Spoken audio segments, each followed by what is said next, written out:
এই দৃশ্য এখন ইসরায়েলের প্রতিটি কোণে।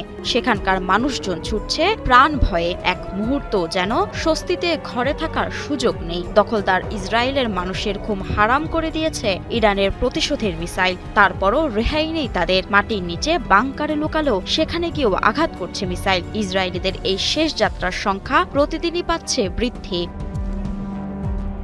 ইসরায়েলের আকাশে ছুটছে মরণের ডাক আর বাজছে সাইরেন। তেল আবিবের রকেট বর্ষণ করছে প্রতিশোধের আগুনে জ্বালা ইরান। আয়াতুল্লাহ খামেনির দেশ প্রতিজ্ঞা করে বলেছিল ইসরায়েলকে সবচেয়ে বড় শিক্ষা দেয়ার। ইরান সেই লক্ষ্যে ভালোভাবেই যে এগিয়ে যাচ্ছে তা ইসরায়েল থেকে আসা একের পর এক খবর এবং ভিডিও তার সাক্ষ্য দিচ্ছে। তেল আবিবে প্রাণ বাঁচাতে নিরাপদ আশ্রয়ের খোঁজে ছোটা মানুষের চোখে যে আতঙ্ক তা রীতিমতো ভয়ঙ্কর বার্তা দিচ্ছে। ভিডিওতে ধরা পড়েছে ইরানের হামলায় ক্ষত বিক্ষত হওয়া ইসরায়েল, বিধ্বস্ত স্থাপনা হারিয়ে আশ্রয়ের পথে সেখানকার বাসিন্দারা।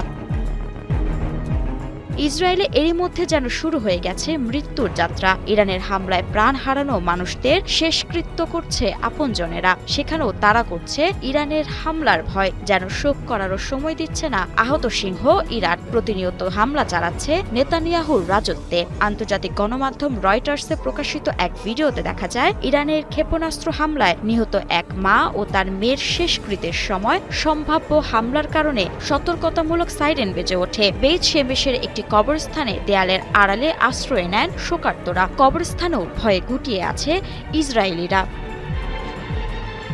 পহেলা মার্চ শহরটির একটি আবাসিক এলাকায় এই হামলা করে ইরান, যেখানে হামলায় 9 জন নিহতের মধ্যে ছিলেন মা ও মেয়ে। এছাড়া আহত হন আরও 1 ডজন। এদিকে ইরানের বিপ্লবী গার্ড জানিয়েছে তারা অপারেশন ট্রু প্রমিস 4 এর 7ম এবং 8ম তরঙ্গ শুরু করেছে। ইরান উপসাগরীয় দেশগুলোতে 370টিরও বেশি ক্ষেপণাস্ত্র এবং প্রায় 1000 ড্রোন নিক্ষেপ করেছে। মার্কিন প্রেসিডেন্ট ডোনাল্ড ট্রাম্প ও ইসরায়েলি প্রধানমন্ত্রী নেতানিয়াহু ইরানের ক্ষেপণাস্ত্র ধ্বংস করার কথা দম্ভ ভরে জানিয়েছিল। প্রতিক্রিয়ায় ইরানের ইসলামিক রেভলিউশনারি গার্ড কর্পস ইসরায়েলকে লক্ষ্য করে বড় আকারের ক্ষেপণাস্ত্র এবং ড্রোন হামলা ঘোষণা করেছে। এখন ট্রাম্প নেতানিয়াহুর গলায় উল্টো সুর। তারা দুজনেই বলছে দীর্ঘস্থায়ী যুদ্ধ হবে না।